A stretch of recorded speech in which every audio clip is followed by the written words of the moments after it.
ನಮ್ಮ ಮೇಡಮ್ ಗಾಡಿ ತೊಗೊಂಬಿಟ್ಟು ಗಾಡಿ ಇದು ಮಾಡ್ತಾ ಇದ್ದಾಳೆ. ನಾನು ಆಗಲೇ ಹೇಳ್ದೆ ಹಿಂಗಿಂಗೆ ಹಾಕು ಅಂತ, ಹೇಳಿದ ಮಾತೇ ಕೇಳಲ್ಲ.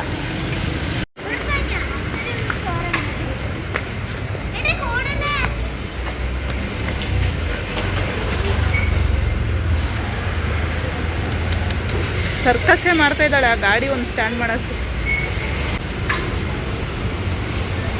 Hi guys, welcome back to my YouTube channel. ನೀವು ನೋಡ್ತಾ ಇದ್ದೀರಾ Sangeetha blog in Kannada and recipes. ಇವತ್ತು ಈವ್ನಿಂಗಿಂದ ವ್ಲಾಗ್ನ ಸ್ಟಾರ್ಟ್ ಮಾಡ್ತಾ ಇದ್ದೀನಿ. ಇವಾಗ ಡ್ಯೂಟಿ ಮುಗಿಸ್ಕೊಂಡು ನಾನು ಮತ್ತು ಲಕ್ಷ್ಮಿ ಇಬ್ಬರೂ ಟಾಪ್ ಮಾರ್ಟಿಗೆ ಬಂದಿದ್ದೀವಿ. ಇದು ಲೆಗ್ಗೆರಲ್ಲೇ ಇರೋದು, ನಮ್ಮ ಏರಿಯಾದಲ್ಲೇ ಇರೋ ಟಾಪ್ ಮಾರ್ಟಿಗೆ ಬಂದಿದ್ದೀವಿ. ಎಂಟಕ್ಕೆ ಬಂದಿದ್ದೀವಿ ಅಂತ ನಾವು ಮುಂದೆ ಹೇಳ್ತೀನಿ. ಅದಕ್ಕಿಂತ ಮುಂಚೆ ಯಾರೆಲ್ಲ ಈ ವಿಡಿಯೋ ನೋಡ್ತಾ ಇದ್ದೀರಾ ಸಬ್ಸ್ಕ್ರೈಬ್ ಮಾಡಿಕೊಂಡು ವಿಡಿಯೋಸ್ ನೋಡಿ. ಹಾಗೆ ಯಾರಿಗೆಲ್ಲ ಈ ವಿಡಿಯೋ ಇಷ್ಟ ಆಗಿದೆ ಲೈಕ್ ಮಾಡಿ, ಕಮೆಂಟ್ ಮಾಡಿ, ಶೇರ್ ಮಾಡಿ. ಬನ್ನಿ ವ್ಲಾಗ್ನ ಸ್ಟಾರ್ಟ್ ಮಾಡೋಣ. ಇವಾಗ ಇಂಡಕ್ಷನ್ ಸ್ಟವ್ ನೋಡ್ತಾ ಇದ್ದೀವಿ. ಯಾಕೆ ಅಂದರೆ ತುಂಬ ದಿವಸದಿಂದ ಗ್ಯಾಸ್ ಪ್ರಾಬ್ಲಮ್ಮು, ನಿಮಗೂ ಗೊತ್ತು. ಅದರಿಂದ ಲಕ್ಷ್ಮಿಗೆ ಇಂಡಕ್ಷನ್ ಸ್ಟವ್ ಬೇಕಾಗಿತ್ತಂತೆ. ಅದರಿಂದ ಒಂದ್ಸಲಿ ಲೆಗ್ಗೆರೆಯಲ್ಲಿ ನೋಡೋಣ ಅಂತ ಹೇಳಿದ್ಲು ನಿನ್ನೆ ಎಲ್ಲ ಮೊನ್ನೆ. ಅದರಿಂದ ನಾನು ಸರಿ ಆಯಿತು ನೋಡೋಣ ಅಂತ ಹೇಳಿದ್ದೆ. ಇವಾಗ ಟಾಪ್ ಮಟಲ್ಲಿ ಒಂದು ಸತಿ ನೋಡಿಬಿಟ್ಟು ಅದಾದಮೇಲೆ ಬೇರೆ ಕಡೆ ಹೋಗೋಣ ಅಂದ್ಬಿಟ್ಟು ಬಂದಿದ್ದೀವಿ. ಇವಾಗ ನೋಡ್ತಾ ಇದ್ದೀವಿ ಸ್ಟವ್. ನಾನು ಈ ಥರ ಕಡಾಯಿ ಎಲ್ಲ ತೊಗೋಬೇಕಾಗಿತ್ತು. ನಾನಿಲ್ಲಿ ನೋಡೋಣ, ಇಲ್ಲಿ ಮತ್ತು ಡಿ ಮಾರ್ಟು, ವಿಶಾಲ್ ಮಾರ್ಟು ಎಲ್ಲಿ ಬೆಸ್ಟ್ ಪ್ರೈಸ್ಗೆ ಒಳ್ಳೆ ಕ್ವಾಲಿಟಿ ಸಿಗುತ್ತೋ ಅಲ್ಲಿ ತೊಗೋಬೇಕು. ಹಾಂ,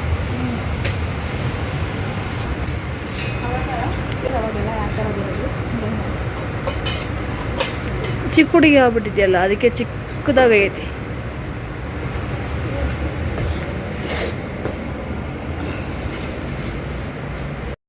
ನನಗೂ ಕಿಚನ್ಸ್ಗೆ ತುಂಬ ಐಟಮ್ಸ್ ಬೇಕಾಗಿತ್ತು.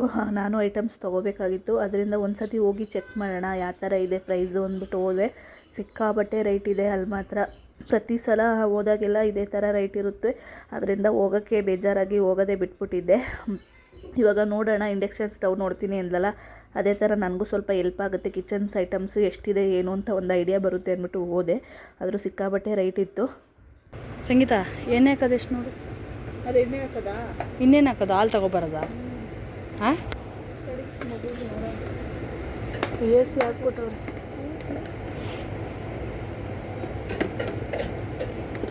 ಪಾತ್ರೆಲೇ ಹೋಗುತ್ತೆ ಗಾಯ್ಸ್ ಇವ್ರ ಕಣ್ಣು. ಯಾವಾಗಲೂ ಮನೇಲಿ ಬುಕ್ ಮಾಡ್ತಾ ಇರ್ತಾಳೆ 3 ದಿನಕ್ಕೂ.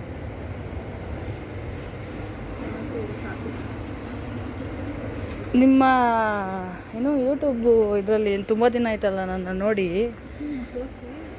ತೋರಿಸಿ, ಅಪ್ರೂಪ್ ತೋರಿಸ್ಬಿಟ್ಟಿದೆಯಲ್ಲ.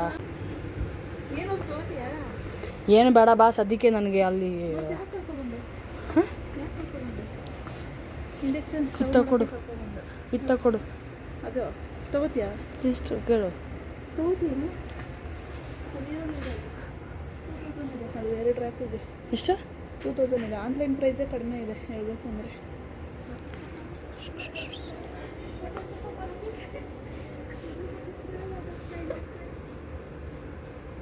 ಇದೆ 100 ರೂಪೀಸ್ ಇದೆ ಗಾಯ್ಸ್. ಪ್ಲಾಸ್ಟಿಕ್.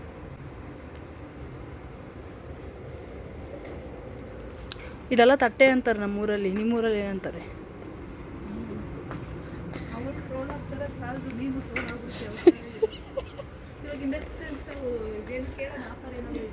ಕೇಳು.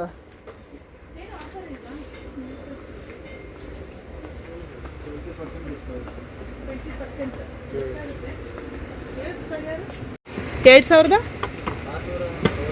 ಪ್ರೆಸ್ಟೀಜ್ 664 ಅಂತೆ. 100 ರೂಪೀಸ್ ಡಿಫ್ರೆನ್ಸ್ ಅಷ್ಟೇ. ಪ್ರೆಸ್ಟೀಜ್ ಬೆಹ್ತರ್ ಕಂಪ್ನಿ. ಯಾವುದು ಪ್ರೆಸ್ಟೀಜಲ್ಲಿ ಮೇಲ್ಗಡೆದು? ಹಾಂ, ಆಗಲ್ಲ. ಮನೆ ಖಾಲಿ ಮಾಡಬೇಕಂತೆ, ಅದರಿಂದ ಬೇಡವಂತೆ. ಮತ್ತು ನೀನು ಎಣ್ಣೆ ಹೇಳಿದ್ಕೆ ನಾನು ನೋಡ್ಕೊಂಡು ಹೋಗೋಣ. ಇಲ್ಲೇ ಬೇಕಾದ್ರೆ ಬರೋಣ. ಹೇಳು, ಇನ್ನೊಂದ್ಸತಿ ಹೇಳು. ನನಗೆ ಇಲ್ಲ ಹಾಕು ಚಿನ್ನ. ಅಲ್ಲ, ಇಂಡಕ್ಷನ್ ಸ್ಟವ್ ತೊಗೋಬೇಕು, ಕರ್ಕೊಂಡೋಗು ಅಂತ ಹೇಳಿದ್ಲು. ಸರಿ ಆಯಿತು ಅಂತ ಕರ್ಕೊಂಬಂದ್ರೆ ನನಗೆ ಟ್ಯಾಕ್ಸ್ ಆಗ್ತಾಯಿದ್ದಾಳೆ ಮೇಡಮ್.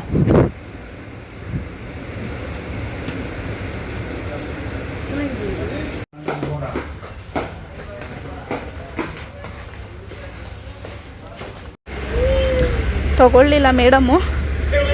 4000 ಹೇಳಿದ್ರೆ ಮುಖ ನೋಡ್ತಾಳೆ. ಏಕೆಂದರೆ ಲಾಸ್ಟ್ ಟೈಮ್ ಅಂತ ನೋಡಿದ್ದು ಅಲ್ಲಿ ಇನ್ನೂ ಚೆನ್ನಾಗಿತ್ತು, ಅದು ಅಲ್ಲದೆ ಪ್ರೈಸು ಅಲ್ಲಿ ಕಡಿಮೆ ಇತ್ತು. ಅದರಿಂದ ಅಲ್ಲೊಂದು ಸತಿ ವಿಚಾರಿಸ್ಬಿಟ್ಟು ತೊಗೊತೀನಿ ಅಂದ್ಬಿಟ್ಟು ವಾಪಸ್ ಹೋಗ್ತಾ ಇದ್ದಾಳೆ. ಹೊಸ ಗಾಡಿ ಮೇಡಮ್ದು, ಹೊಸ ಗಾಡಿ ತೊಗೊಂಡಿದ್ದಾರೆ, ದುಡ್ಡಿರೋರು, ಶ್ರೀಮಂತರು. ಎಲ್ಲೋ ನಿಮ್ಮಮ್ಮ? ಅಲ್ಲಿ ಕಳ್ಳಿ ಥರ ಬಗ್ಗಿ ಬಗ್ಗಿ ನೋಡ್ತಾ ಇದ್ದಾಳೆ. ಅಲ್ಲಿ ಅಲ್ಲಿ ಅಲ್ಲಿ ಅಲ್ಲಿ ನಿನ್ನ ಕಾಣಿಸೇ ಅಲ್ಲ, ನಿನ್ನ ಮೂತಿ ಎಲ್ಲೈತೆ ಅಂತ. ನಾನು ಹಾಕ್ಬೇಡ ಅಂತ ಇದ್ದಾಳೆ. ಇವಾಗ ನನ್ನ ಫ್ರೆಂಡ್ ಮನೆ ಹತ್ರ ಬಂದೆ, ಮನೆ ಹುಡ್ಕಕ್ಕೆ ಹೋಗೋಣ ಅಂತ. ಮೇಡಮ್ ಏನೋ ಪೂಜೆ ಮಾಡ್ತಾ ಇದ್ದಾಳೆ ಇನ್ನು, ಯಾಕಂದರೆ ಇವತ್ತು ಸ್ಯಾಟರ್ಡೆ, ಅವರು ಮನೆ ದೇವ್ರ ವಾರ ಇವತ್ತು. ಲಕ್ಷ್ಮಿ ಹೋದ್ಲು.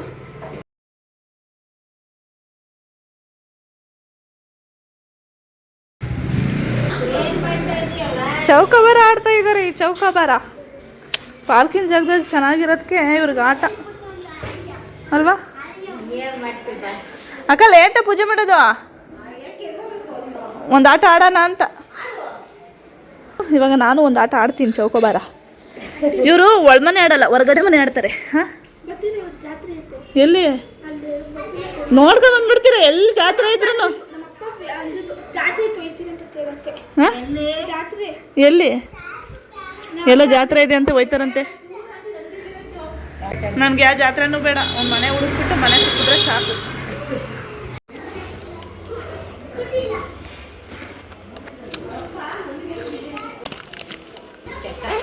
ಆಂಟಿ ಕಾಯಿ ಇಳಿಸಿದ್ರು.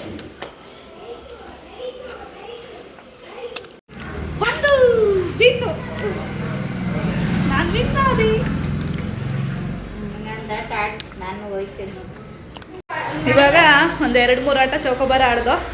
3 ಆಟನೂ ನಾವೇ ಗೆದ್ದು. ನಾನು 2 ಆಟ ಗೆದ್ದೆ. ನಾನು ನನ್ನ ಫ್ರೆಂಡ್ ಮಗಳು ಪಾರ್ಟ್ನರಲ್ಲಿ 1 ಆಟ ಆಡ್ದೋ, ನಾವೇ ಗೆದ್ದು. ಪೂಜೆ ಮಾಡಿದ್ದಾಳೆ. ಮಳೆ ಬರೋಂಗಿದೆ, ಮನೆ ಹುಡ್ಕಕ್ಕೆ ಹೋಗೋಣ ಅಂದ್ಕೊಂಡು. ಮಳೆ ಫುಲ್ಲು ಮೋಡ ಆಗಿದೆ, ನೋಡಬೇಕು. ಮಳೆ ಏನಾದರೂ ಬಂದಿಲ್ಲ ಅಂದರೆ ಒಂದು ರೌಂಡ್ ಹೋಗಿ ಹುಡುಕ್ಬಿಟ್ಟು ಅದಾದ್ಮೇಲೆ ಮನೆಗೆ ಹೋಗೋಣ ಅಂತ ಇದ್ದೀನಿ. ನನ್ನ ಫ್ರೆಂಡ್ ಕಾಫಿ ಕೊಟ್ಟವಳೆ, ಕುಡಿದ್ಬಿಟ್ಟು ಹೊರಡ್ತೀನಿ. ಮಳೆ ಬರಂಗೈತೆ, ಕುಡಿದ್ಬಿಟ್ಟು ಮನೆಗೆ ಹೋಗ್ತೀನಿ. ಅವಳೇನೋ ಆರ್ಕೆಸ್ಟ್ರಾ ನೋಡೋಕೆ ಹೋಗ್ತಾಳಂತೆ. ನಂದಿಲಿ ಲೇಔಟಲ್ಲಿ ಜಾತ್ರೆ ಹಾಕಿದ್ದಾರೆ, ಅಲ್ಲಿ ಹೋಗ್ತಾಳಂತೆ. ನಾನು ಟಯರ್ಡ್ ಆಗಿದೆ, ನನಗೆ ಹೋಗೋಕ್ಕಾಗಲ್ಲ.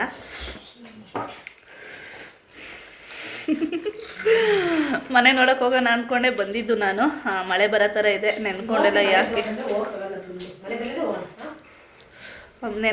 ಯಾಕೆ ಅಂದ್ಬಿಟ್ಟು ನೋಡೋಣ. ನಾಳೆ ಹಿಂಗೆ ಆಗ್ತೈತೆ, ನಾಳೆ ಎಲ್ಲ ನಾಳೆ, ನಾಳೆ ಎಲ್ಲ ನಾಳೆ. ನನ್ನ ಫ್ರೆಂಡ್ ಮನೆ ಮೇಲ್ಗಡೆ ಒಂದು ಆಂಟಿ ಇದ್ದಾರೆ, ಅವ್ರು ಹಳಸಿನ ತಂದ್ಕೊಟ್ಟಿದ್ದಾರೆ. ಲಾಸ್ಟ್ ಬ್ಲಾಗಲ್ಲಿ ಹೇಳಿದ್ದೆ ಹಳಸಿನ ಫೇವ್ರೇಟು ಅಂತ. ಈ ಆಂಟಿನೇ ಕೊಟ್ಟಿರೋದು. ತೋರಿಸ್ಬೇಡ ನನ್ನ ಫೇಸ ಅಂತಾರೆ, ಅದಕ್ಕೆ ಜಾಸ್ತಿ ತೋರಿಸಲ್ಲ. ಸೂಪರಾಗೈತೆ, ಟೇಸ್ಟ್ ಮಾತ್ರ ಸಖತ್ ಸ್ವೀಟ್ ಇದೆ ಅಲ್ವಕ್ಕ?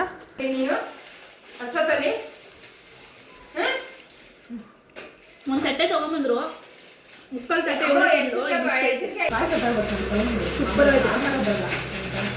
ಚೆನ್ನಾಗೇ ಬರುತ್ತೆ. ಅದು ನಿಮ್ಗೆ ಅನ್ಸುತ್ತೆ, ಫಸ್ಟ್ ಟೈಮ್ ನನಗೂ ಹಂಗೆ ಅನ್ಸೋದು. ಆಂಟಿ ಬೇಡ ಆಂಟಿ, ಕತ್ಲಲ್ಲಿ ದಬಕ್ ಅಂತ ಎತ್ತಾಕ್ತಾಳೆ.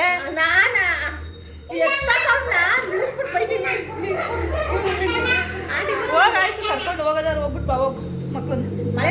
ಮನೆಗೆ ನಿಮ್ಮ ಅಮ್ಮಂಗೆ ಏಜ್ ಆಗೈತಲ್ಲ, ನಡುತ್ತದೆ ಕೆನ್ನೆಲ್ಲ.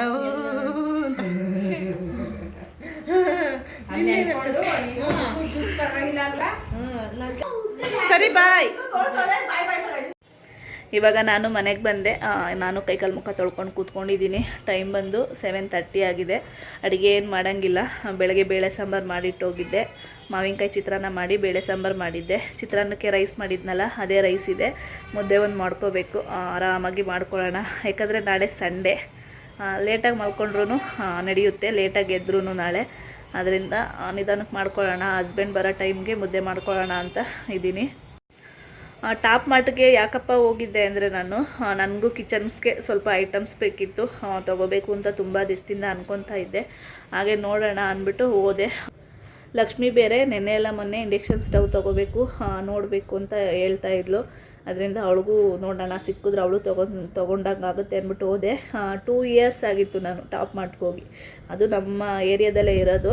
ಸಿಕ್ಕಾಪಟ್ಟೆ ರೈಟ್ ಇದೆ. ವಿಶಾಲ್ ಮಾರ್ಟ್ ಕಂಪೇರ್ ಮಾಡಿದ್ರೆ ಡಬ್ಬಲ್ ರೈಟ್ ಇದೆ ಇದರಲ್ಲಿ ಟಾಪ್ ಮಾರ್ಟಲ್ಲಿ. ಆದ್ದರಿಂದ ನನಗೂ ಯಾಕೆ ಅಷ್ಟು ಇಷ್ಟ ಆಗಲಿಲ್ಲ. ನೋಡೋಣ ಒಂದು ವಿಶಾಲ್ ಮಾರ್ಟಲ್ಲಿ ಒಂದು ನೋಡೋಣ, ಮತ್ತು ಇಲ್ಲಾಂದರೆ ಡಿ ಮಾರ್ಟಲ್ಲಿ ನೋಡೋಣ, ಫ್ರೀ ಇದ್ದಾಗ ಹೋಗೋಣ. ಸುಮ್ಮನೆ ಯಾಕೆ ಡಬಲ್ ರೇಟ್ ಕೊಟ್ಟು ತೊಗೊಳ್ಳೋದು ಅಂದ್ಬಿಟ್ಟು ಬಂದೋ, ಏನೂ ತೊಗೊಳ್ಳಿಲ್ಲ. ಯಾಕಂದರೆ ಒಂದು ಟಿಫನ್ ಬಾಕ್ಸ್ಗೆ, ಒಂದು ಲಂಚ್ ಬಾಕ್ಸ್ಗೆ 400 350 ಈ ಥರ ಇದೆ. ಅಷ್ಟು ರೈಟ್ ಇದೆ. ವಿಶಾಲ್ ಮಾರ್ಟಲ್ಲಿ ಇಲ್ಲಾಂದರೆ ಡಿ ಮಾರ್ಟಲ್ಲಿ 2 ಬಂದುಬಿಡುತ್ತೆ. ಇಲ್ಲಿ ಒಂದು ತೊಗೊಳ್ಳೋದ್ರ ಬದಲು ಅಲ್ಲಿ 2 ತೊಗೋಬೋದು, ಅಷ್ಟು ರೈಟ್ ಇದೆ. ನಮ್ಮಂಥ ಮಿಡ್ಲ್ ಕ್ಲಾಸ್ ಫ್ಯಾಮಿಲಿ ಇದೆಲ್ಲ ಯೋಚನೆ ಮಾಡಿ ತೊಗೋಬೇಕು, ಏನು ಮಾಡೋಕ್ಕಾಗಲ್ಲ. ಅದರಿಂದ ನೋಡೋಣ, ಇನ್ನು ಟೈಮ್ ಇದೆಯಲ್ಲ. ನಾಳೆ ಬೇರೆ ಸ್ವಲ್ಪ ಹೊರಗಡೆ ಹೋಗಬೇಕು, ಆವಾಗ ನೋಡ್ಕೊಂಡು ಬಂದರೆ ಆಗುತ್ತೆ ಅಂದ್ಬಿಟ್ಟು ಏನು ತೊಗೊಳ್ಳಿಲ್ಲ, ಹಾಗೆ ಬಂದು. ಪಾಪ ಲಕ್ಷ್ಮಿ ತೊಗೋತೀನಿ ಅಂದ್ಬಿಟ್ಟು ಹೋದ್ಲು. ಅವಳು ಅಮೌಂಟ್ ತಂದಿತ್ತಿಲ್ವಂತೆ. ನೀನು ಕೊಡು ಅಂತ ಹೇಳಿದ್ಲು. ಸರಿ ಆಯಿತು ತಗೋ, ಆಯಿತು ನೋಡೋಣ ಅಂತ ಅಂದ. ಅದಾದಮೇಲೆ ಏನಾಯಿತು ಗೊತ್ತಿಲ್ಲ, ಬೇಡ ಅಂದ್ಬಿಟ್ಟು, ಬೇಡ 4600 ಏನೋ ಹೇಳಿದ್ರು. ಅದರಿಂದ ಬೇಡ, ಡಬಲ್ ರೇಟ್ ಆಯಿತು. ಯಾಕಂದರೆ ನಾವು ಲೆಗ್ಗೆರೆಯಲ್ಲಿ ಒಂದು ಕೇಳಿದ್ದು, ಮಾಮೂಲಿ ಅಂಗಡೀಲಿ, ಅದೇ ಪಾತ್ರೆ ಎಲ್ಲ ಮಾರ್ತಾರಲ್ಲ, ಸ್ಟವ್ ಎಲ್ಲ, ಆ ಅಂಗಡೀಲಿ ಕೇಳಿದ್ದು. ಅವರು 3500 ಏನೋ ಹೇಳಿದರು. ಅಷ್ಟು ಹೇಳಿದರು ಅನಿಸುತ್ತೆ, ಕರೆಕ್ಟಾಗಿ ನೆನಪಿಲ್ಲ. ಅದೇ ಬ್ರ್ಯಾಂಡು, ಅದರಿಂದ ಇಲ್ಲೇ ತೊಗೊತೀನಿ ಬಿಡು, ನೋಡೋಣ ಅಂದ್ಬಿಟ್ಟು ನಾಳೆ ನಾಡಿದ್ದು ನೋಡೋಣ, ನಾಳೆ ಬರ್ತೀನಿ ಅಂದ್ಬಿಟ್ಟು ಹೋಗಿದ್ದಾಳೆ. ಅದರಿಂದ ನಾಳೆ ನೋಡಬೇಕು. ಅದರಿಂದ ನಾನು ಸುಮ್ಮನೆ ಯಾಕೆ ತುಂಬ ಕೈಯಿಂದ ಯಾಕೆ ಲಾಸ್ ಮಾಡ್ಕೋಬೇಕಲ್ವ ನಾವು 500,000ನ. ಅದರಿಂದ ನಾನು ಸುಮ್ಮನೆ ಕೆಲಸ ಬೇಜಾನ್, ಮನೇಲಿ ಕೆಲಸ ಇದೆ, ಆರಾಮಾಗಿ ಬಂದು ಕೂತಿದ್ದೀನಿ ಕೈಕಾಲು ಮುಖ ತೊಳ್ಕೊಂಡು. ಏನಪ್ಪ ಅಂದರೆ ನನಗೆ ಆಗದೇ ಇರೋ ಕೆಲಸ, ಈ ಮನೆ ಕೆಲಸದಲ್ಲೇ ಆಗದೇ ಇರೋ ಕೆಲಸ ಅಂದರೆ ಬಟ್ಟೆ ಮಡ್ಚೋದು. ಬಟ್ಟೆ ಮಡ್ಚೋದು ಅಂದರೆ ಆಗಲ್ಲ. ಒಂದು 2 ಡೇಸ್ ಆಯಿತು ಬಟ್ಟೆ ನಾನು ಹಂಗೆ ಇಟ್ಟಿದ್ದೀನಿ ಬುಟ್ಟಿಲಿ ತುಂಬಿ. ಇವಾಗ ಬಟ್ಟೆ ಮಡಚಬೇಕು. ನೋಡೋಕ್ಕೆ ಅಷ್ಟು ಚೆನ್ನಾಗಿ ಕಾಣಲ್ಲ, ಹಂಗೆ ತುಂಬಿಟ್ರೆ ನನ್ನ ಹಸ್ಬೆಂಡು ಬೈತಾರೆ, ಇದೇನು ಹಿಂಗಿಟ್ಟಿದ್ಯಾ ಅಂತ. ಆದರೆ ನನಗೆ ಆಗದೇ ಇರೋ ಕೆಲಸ ನಿಜವಾಗ್ಲೂ ಬಟ್ಟೆ ಮಡಚೋದ್ರಲ್ಲಿ ತುಂಬ ಸೋಂಬೇರಿಯಾಗಿ ಹೋಗ್ತೀನಿ ನಾನು. ಇವಾಗ ಎಲ್ಲ ಕ್ಲೀನ್ ಮಾಡಿಕೊಂಡು ಪಟ ಅಂತ ಎಲ್ಲ ಮಡಚಬೇಕು. ಬಂದ ತಕ್ಷಣ ಬಟ್ಟೆ ವಾಷಿಂಗ್ ಹಾಕಿದ್ದೀನಿ. ಅದಾದಮೇಲೆ ಅದನ್ನು ಹೋಗಿ ಒಣಗಾಕ್ಬಿಟ್ಟು ಬಂದು ಬಟ್ಟೆ ಎಲ್ಲ ಮಡಚ್ಕೊಂಡು ಅಡುಗೆ ಮಾಡ್ತೀನಿ. ಲಾಸ್ಟಲ್ಲಿ ಅಡುಗೆ ಮಾಡ್ತೀನಿ. ಆಗಲೇ ಏನಾಯಿತು ಅಂದರೆ ಮಾತಾಡ್ಕೊಂಡು ವೀಡಿಯೋಸ್ ಮಾಡಿಕೊಂಡು ಹಾಗೆ ಮೊಬೈಲ್ ನೋಡ್ಕೊಂಡು ಮಲಗಿಬಿಟ್ಟಿದ್ದೀನಿ. ಎಚ್ಚರನೇ ಆಗಿಲ್ಲ. 8 ಗಂಟೆಲಿ ಮಲಗ್ದಾಳು. 9:15ಗೆ ಕಂಡುಬಿಡ್ತೀನಿ. ಟೈಮ್ ಬಂದು 9:15 ಬಟ್ಟೆ ಬಡ್ಚನ ಒಂದು 10 ನಿಮಿಷ ರೆಸ್ಟ್ ಮಾಡಿ ಅಂದ್ಬಿಟ್ಟು ಮಲ್ಕೊಂಡ್ರೆ ನೋಡಿ ಈ ಥರ ಆಗೋಗುತ್ತೆ. ಅಷ್ಟು ನಿದ್ದೆ ಬಂದುಬಿಟ್ಟಿದೆ. ಬಟ್ಟೆನೂ ಮಡಚಿಲ್ಲ, ಮುದ್ದೆನೂ ಮಾಡಿಲ್ಲ, ಕೆಲಸ ಏನಂದರೆ ಏನೂ ಮಾಡಿಲ್ಲ. 9:15 ಗಂಟೆ ಚೆನ್ನಾಗಿ ನಿದ್ದೆ ಮಾಡಿಬಿಟ್ಟಿದ್ದೀನಿ, ಜ್ಞಾನನೇ ಇಲ್ಲ. ಪಾಪ ನಮ್ಮ ಅತ್ತೆ ಫೋನ್ ಮಾಡಿದ್ದಾರೆ, ನಮ್ಮ ಅತ್ತಿಗೆ ಫೋನ್ ಮಾಡಿದ್ದಾರೆ, ನಾನು ನೋಡೇ ಇಲ್ಲ. ಅದಾದಮೇಲೆ ಎಚ್ಚರ ಆಯಿತು. ಪಕ್ಕದ ಮನೆಯವರು ಬಂದು ಬಾಗಿಲು ತೊಟ್ಟವ್ರೆ, ಆವಾಗ ಎಚ್ಚರ ಆಯಿತು. ಅಷ್ಟು ನಿದ್ದೆ ಬಂದುಬಿಟ್ಟಿದೆ. ತುಂಬ ಟಯರ್ಡ್ ಆದರೆ ಈ ಥರ ನಿದ್ದೆ ಬಂದುಬಿಡುತ್ತೆ. ಇವಾಗ ಎದ್ದು ಬೆಳಗ್ಗೆ ದೋಸೆಗೆ ಇಲ್ಲ ಇಡ್ಲಿಗೆ, ದೋಸೆ ಆದರೂ ಮಾಡ್ಕೊಳ್ಳೋಣ ಇಲ್ಲ ಇಡ್ಲಿನಾದರೂ ಮಾಡ್ಕೊಳ್ಳೋಣ ಅಂದ್ಬಿಟ್ಟು ಅಕ್ಕಿ ನೆನಕ್ಕೆ ಹೋಗಿದ್ದೆ ಬೆಳಗ್ಗೆ. ಅದನ್ನೂ ರುಬ್ಬಿಲ್ಲ, ಹಂಗೆ ಮಲಗಿಬಿಟ್ಟಿದ್ದೀನಿ. ಇವಾಗ ಎದ್ದು ಅಕ್ಕಿ ರುಬ್ಬಿ ಸಾಂಬಾರು ಬಿಸಿ ಮಾಡಿ ಮುದ್ದೆ ಮಾಡಿ ಮೊಟ್ಟೆ ಬೇಯಿಸಿದ್ದೀನಿ. ಎಗ್ ಫ್ರೈ ಮಾಡೋಣ ಅಂತ ಅಂದ್ಕೊಂಡಿದ್ದೀನಿ. ನೋಡೋಣ, ಇವಾಗ ನನ್ನ ಹಸ್ಬೆಂಡ್ ಬರ್ತಾಯಿದ್ದಾರಂತೆ, ಇಲ್ಲೇ ಏರಿಯಾದಲ್ಲಿದ್ದಾರೆ. ಅಷ್ಟರಲ್ಲಿ ಎಗ್ ಫ್ರೈ ಮಾಡಿಬಿಡೋಣ ಅಂದ್ಬಿಟ್ಟು ಮೊಟ್ಟೆ ಬೇಯಿಸಿ ಇಟ್ಟಿದ್ದೀನಿ. ಹಿಂಗೆ ಎಚ್ಚರನೇ ಆಗಲ್ಲ. ಇವಾಗ ಎದ್ದು ಮುದ್ದೆ ಮಾಡಿದೆ, ಮೊಟ್ಟೆ ಬೇಯಿಸಿಟ್ಟಿದ್ದೀನಿ. ಸಿಂಪಲ್ಲಾಗಿ ಎಗ್ ಫ್ರೈ ಮಾಡ್ಕೊಡೋಣ ಅಂದ್ಬಿಟ್ಟು ಇವಾಗ ಮೊಟ್ಟೆ ಎಲ್ಲ ಸುಲಿತಾ ಇದ್ದೀನಿ. ಸೂಪರಾಗಿರುತ್ತೆ ಈ ಎಗ್ ಫ್ರೈ ಮಾತ್ರ. ಸಿಕ್ಕಾಪಟ್ಟೆ ಈಸಿ. ಒಂದು 2 ಮಿನಿಟ್ಸ್ ಇದ್ದರೆ ಸಾಕು, ಆರಾಮಾಗಿ ಆಗುತ್ತೆ. ವೈಟ್ ಮೊಟ್ಟೆ ಅಂದರೆ ಪ್ಲೈನ್ ಮೊಟ್ಟೆ ಯಾರಿಗೆಲ್ಲ ತಿನ್ನೋಕ್ಕೆ ಇಷ್ಟ ಆಗಲ್ಲ, ಈ ಥರ ಒಂದು ಸತಿ ಟ್ರೈ ಮಾಡಿ. ಟೇಸ್ಟು ತುಂಬ ಚೆನ್ನಾಗಿರುತ್ತೆ. ಇವಾಗ ಮೊಟ್ಟೆನ ಕಟ್ ಮಾಡ್ಕೊತಾ ಇದ್ದೀನಿ. ಮೊಟ್ಟೆ ಕಟ್ ಮಾಡಬೇಕಾದ್ರೆ ಪ್ರತಿ ಸಲ ಚಾಕುನ ನೀರಲ್ಲಿ ಅದ್ದಿ ಕಟ್ ಮಾಡೋದ್ರಿಂದ ಮೊಟ್ಟೆ ಎಲ್ಲ ನೀಟಾಗಿ ಕಟ್ಟಾಗುತ್ತೆ, ಒಡ್ಕೊಳ್ಳಲ್ಲ ಮೊಟ್ಟೆ, ಚೆನ್ನಾಗಿ ಕಟ್ಟಾಗುತ್ತೆ. ಇವಾಗ ನೋಡ್ಬೋದು ಮೊಟ್ಟೆ ಎಲ್ಲ ರೆಡಿಯಾಗಿದೆ. ಒಂದು 5 ಮೊಟ್ಟೆನ ನಾನು ಕಟ್ ಮಾಡಿ ಇಟ್ಕೊಂಡಿದ್ದೀನಿ. ಇವಾಗ ಗ್ಯಾಸ್ ಮೇಲೆ ಒಂದು ಪಾತ್ರೆ ಇಟ್ಕೊಂಡು 1.5 ಸ್ಪೂನಷ್ಟು ಎಣ್ಣೆ ಹಾಕ್ಕೊಂಡಿದ್ದೀನಿ. ಇವಾಗ ಸ್ವಲ್ಪ ಉಪ್ಪು ಎಣ್ಣೆಗೆ ಹಾಕೋಬೇಕು. ಸ್ವಲ್ಪ ಚಿಲ್ಲಿ ಪೌಡರ್ ಹಾಕೋತೀನಿ. ಚಿಲ್ಲಿ ಪೌಡರ್ ಹಾಕಿದ ತಕ್ಷಣ ಮೊಟ್ಟೆ ಹಾಕೋಬಿಡ್ಬೇಕು.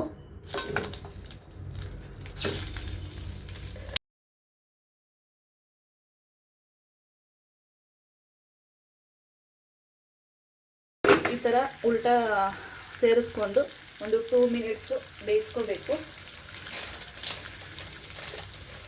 ಲಾಸ್ಟಲ್ಲಿ ಮೇಲ್ಗಡೆ ಪೆಪ್ಪರ್ ಸೇರಿಸ್ಕೊತೀನಿ. ನೀವು ಬೇಕು ಅಂದರೆ ಇದಕ್ಕೆ ಈರುಳ್ಳಿನೂ ಸೇರಿಸ್ಕೋಬೋದು. ಈರುಳ್ಳಿನ ಸೇರಿಸ್ಕೊಂಡು ಫ್ರೈ ಮಾಡಿ ಅದಾದಮೇಲೆ ಮೊಟ್ಟೆ ಸೇರಿಸ್ಕೋಬೋದು. ಅದು ಟೇಸ್ಟ್ ತುಂಬ ಚೆನ್ನಾಗಿರುತ್ತೆ. ಇವಾಗ ತಿರ್ಗಿ ಹಾಕ್ಕೊಂಡು ಇನ್ನೊಂದು 2 ಮಿನಿಟ್ಸ್ ಮೊಟ್ಟೆನ ಬೇಯಿಸ್ಕೊಂಡ್ರೆ ರೆಡಿ ಆಗುತ್ತೆ. ನೋಡಿದ್ರಲ್ಲ ಎಷ್ಟು ಚೆನ್ನಾಗಿ ಆಗಿದೆ ಅಂತ. ಖಂಡಿತ ನೀವು ಒಂದ್ಸತಿ ಟ್ರೈ ಮಾಡಿ. ಇವಾಗ ಸಿಂಪಲಾಗಿ ಎಗ್ ಫ್ರೈ ರೆಡಿಯಾಗಿದೆ. ಊಟ ಮಾಡ್ಕೋಬೇಕು. ನನ್ನ ಹಸ್ಬೆಂಡು ಬಂದಿದ್ದಾರೆ. ಏನಪ್ಪ ಇವತ್ತು ವೈಟಲ್ಲಿ ರೆಡಿಯಾಗಿ ಹೋಗ್ಬಿಟ್ಟಿದ್ದೀರಾ? ರೆಡಿಯಾಗಿ ಹೋಗಿ ಬೇಡ ಅಂದರೆ ಯಾರು ಕೇಳಿದಷ್ಟೆ. ನಮ್ಮ ಮನೆಯವ್ರಿಗೆ ಏನು ಕೇಳೋಂಗಿಲ್ಲ ನಾನು. ಏನು ಹಿಂಗೆ ರೆಡಿಯಾಗಿದ್ದೀರಾ ಹಂಗೆ ರೆಡಿಯಾಗಿದ್ದೀರಾ ಅಂತ. ನಾನು ಹೋಗ್ಬಾರ್ದಾ, ಆಗಬಾರ್ದಾ, ನಾನು ಹಂಗಿರ್ಬಾರ್ದಾ ಅಂತ ಕೇಳ್ತಾರೆ ನನ್ನೇ. ಇಲ್ಲೇ ಬನ್ನಿ ನೀವೇ. ನಮ್ಮ ಮನೆಯವ್ರು ಅಲ್ಲಿಗೆ ಬಾ ಅಂತ ಕರಿತಾ ಇದ್ದಾರೆ. ಏನಾಯ್ತು ಗೊತ್ತೇನ್ರಿ, ಮೊಟ್ಟೆ ಫ್ರೈ ಆಗ್ತಾ ಇದೆ. ಇನ್ನೊಂದು ಸ್ವಲ್ಪ ಫ್ರೈ ಆದರೆ ಚೆನ್ನಾಗಿರುತ್ತೆ ಅಂದ್ಬಿಟ್ಟು ಫ್ರೈಗೆ ಇಟ್ಟಿದ್ದೀನಿ. ನಿಮ್ಗೆ ಫೋನ್ ಮಾಡೋದ್ನಲ್ಲ ಎಷ್ಟೊತ್ತಿಗೆ ಬರ್ತೀರಾ ಅಂತ. ಮಲಗಿಬಿಟ್ಟಿದ್ದೀನಿ, ಎಚ್ಚರನೇ ಆಗಿಲ್ಲ. ಈ ಕೆಳಗಡೆನೇ ಮಲಗಿಬಿಟ್ಟಿದ್ದೀನಿ ಒಂದು ದಿಂಬು ಹಾಕ್ಕೊಂಡು. ಎಚ್ಚರನೇ ಆಗಿಲ್ಲ. ಆಮೇಲೆ ಪಕ್ಕದ ಮನೆಯವ್ರು ಫೋನ್ ಬೇಕು ಅಂದ್ಬಿಟ್ಟು ಬಂದು ಬೆಲ್ ಮಾಡಿದ್ರು. ಆವಾಗ ಗಾಬರಿಯಾಗಿ 9:45 ಎದ್ದಿದ್ದೀನಿ. ನೋಡು ಹೆಂಗೆ ನಿದ್ದೆ ಬಂದ್ಬಿಟ್ಟೈತೆ. ಗ್ಯಾಸ್ ಆಫ್ ಮಾಡಿ ಬರ್ತೀನಿ. ಅಷ್ಟು ನಿದ್ದೆ ಬಂದ್ಬಿಟ್ಟೈತೆ. ನಿದ್ದೆ ಮಾಡ್ಬೇಕ್ರಿ, ಚೆನ್ನಾಗಿ ನಿದ್ದೆ ಮಾಡಿ. ಚೆನ್ನಾಗಿ ನಿದ್ದೆ ಮಾಡಿ. ಟೈಮಲ್ಲಿ ನಿದ್ದೆ ಮಾಡ್ತಾರಪ್ಪ. ಅಷ್ಟು 8 ಗಂಟೆ ಎಷ್ಟು 8 ಕಾಲಾಗಿತ್ತಿಲ್ವ ನಾನು ನಿಮ್ಗೆ ಫೋನ್ ಮಾಡಿದಾಗ. ಆಗ ಮಲ್ಕೊಂಡಿದ್ದು 9:45 ಎದ್ದಿದ್ದೀನಿ. ನನ್ನ ಹಸ್ಬೆಂಡು ಇವಾಗ ಬಂದರು. ಊಟ ಮಾಡಿ ಮಲ್ಕೋಬೇಕು. ನಗ್ತಾರೆ. ಯಾಕೆ ಬಿಂದು ಫೋನ್ ಮಾಡಿದ್ಲಾ? ಅಕ್ಕ ಫೋನ್ ಮಾಡಿದ್ರು. ನನಗೆ ಬೇರೆ ಫೋನ್ ಮಾಡ್ಬಿಟ್ಟು ಏನೋ ಇದು ಮಾಡೋದು. ಹಲೋ ಯಾರು ಅಂದ್ರಂತೆ. ಯಾರು ಫೋನ್ ಬಂದಿತ್ತು ಅಂದ್ರಂತೆ. ನನಗೆ ಮಿಸ್ ಕಾಲ್ ಬಂದಿತ್ತು ಅಂದ್ಲು. ಯಾರ ಸುಧಾಕ ಅಂದ್ರೆ ಬಿಂದು ಅಂತ. ಬಿಂದು ಮಿಸ್ ಕಾಲ್ ನಾನು ಯಾರಿಗೂ ಕೊಟ್ಟಿಲ್ಲ. ಹೌದಾ, ನಾನು ಯಾರು ಅಂತ ಗೊತ್ತಿಲ್ವಾ? ಏನೇನು ಯಾರು ಗೊತ್ತಿಲ್ಲ. ಎಡವತ್ತಾಗಿ ಫೋನ್ ಒಂದೆ. ಆಮೇಲೆ ಮಾಮ ನಾನು ನಮ್ಮ ಅದಕ್ಕೆ ಮಗಳು ಹೊಸ ಫೋನ್ ತಗೊಂಡಿದ್ದಾಳೆ. ಅಂದರೆ ಫೋನ್ ಕೊಡಿಸಿದ್ದಾರೆ ಅವಳಿಗೆ, ಸಿಮ್ ಕೊಡಿಸಿದ್ದಾರೆ. ಅವಳು ಎಲ್ಲರಿಗೂ ಫೋನ್ ಮಾಡಿಬಿಟ್ಟು ನನಗೂ ರಾತ್ರಿ 11 ಗಂಟೆಗೆ ಫೋನ್ ಮಾಡಿದ್ದಾಳೆ. ನಾನು ನೋಡಿಲ್ಲ. ಮತ್ತೆ ಇವಾಗ ಮಲಗಿಬಿಟ್ಟಿದ್ದೀನಿ ಚಿನ್ನಿ. ಅವಾಗ 3 ಸತಿ ಫೋನ್ ಮಾಡೋಳು, 4 ಸತಿ. ಇನ್ನೇನು ಬಿಂದುದೆ ಅಂತ ನನ್ನ ಟ್ರೂ ಕಲರಲ್ಲಿ ಗೊತ್ತಾಯಿತು ಅವಳದೇನೆ ಅಂದ್ಬಿಟ್ಟು ಸುಮ್ಮನೆ ಅದೇ. ಮತ್ತೆ ನಮ್ಮ ಅದಕ್ಕೆ ಫೋನ್ ಮಾಡಿಬಿಟ್ಟು ಹಲೋ ಯಾರು ಅಂದರು. ಹೇಳಿ ಅಕ್ಕ ಅಂದರೆ ಗೊತ್ತಾಗೋಯ್ತಾ ನಿಂಗೆ ಅಂತ ಇದ್ರು. ಗೊತ್ತಾಯಿತು, ಟ್ರೂ ಕಲರಲ್ಲಿ ನೋಡಿದೆ ಅಂದೆ. ಅದೇ ಬಿಂದುದು ಇದು ಸೇವ್ ಮಾಡ್ಕೊ ಅಂದರು. ಹೋಗು ಕೈಕಾಲು ಮುಖ ತೊಳ್ಕೊ ಹೋಗಿ. ಯಾಕೆ ಸುಸ್ತಾಗ್ತಾ ಇದೆಯಾ? ಎಂತಕ್ಕೆ ಮತ್ತೆ ತೊಳಿತೀನಿ ನೀರು ಅರ್ಜೆಂಟಾ ಅಂತ ಇದ್ದೀರಾ? ಈ ಕಿಟಕಿ ಇರೋದ್ರಿಂದ ಎಷ್ಟು ಗಾಳಿ ಬೀಸುತ್ತೆ ಅಂದ್ರಲ್ವಾ. ಹಿಂದೆಗಡೆ ಯಾವ ಮನೇನೂ ಇಲ್ಲ, ಖಾಲಿ ಸೈಟ್ ಇದೆ. ಅದರಿಂದ ಸಿಕ್ಕಾಪಟ್ಟೆ ಚೆನ್ನಾಗಿ ಗಾಳಿ ಬೀಸುತ್ತೆ. ತಣ್ಣಗೆ ಕೂಲಾಗಿರುತ್ತೆ. ಅದೊಂದು ಕಿಟಕಿ ತಗೊಂಡ್ರೆ ಸಾಕು. ಯಾವ ಫ್ಯಾನು ಬೇಡ, ಅಷ್ಟು ಚೆನ್ನಾಗಿ ಗಾಳಿ ಬೀಸುತ್ತೆ. ನಿನ್ನ ಮಗಳಿಲ್ದೇ ಇರೋದು ಬೇಜಾರಿಲ್ವಾ ನಿಂಗೆ? ನನ್ನ ಮಗಳು ಅಂದರೆ ನಂಗೆ ಜೀವ. ಬೇಜಾರಾಗಲ್ವಾ? ಆಗುತ್ತೆ, ಏನು ಮಾಡ್ತೀಯ, ನೋಡ್ಕೊಳ್ಳೋರು ಇಲ್ವಲ್ಲ, ಅದಕ್ಕೋಸ್ಕರ ಇದ್ದಾರೆ ಅವ್ರ ಅಜ್ಜಿ. ನಿಜವಾಗ್ಲೂ ಪ್ರತಿ ಒಬ್ರಿಗೂ ಹೆಣ್ಮಕ್ಳು ಇರಬೇಕು ಅನ್ನೋದು ಇದಕ್ಕೇನೆ. ನನ್ನ ಮಗ ನೆನೆಸ್ಕೊಳ್ಳೋದು ಇಲ್ಲ.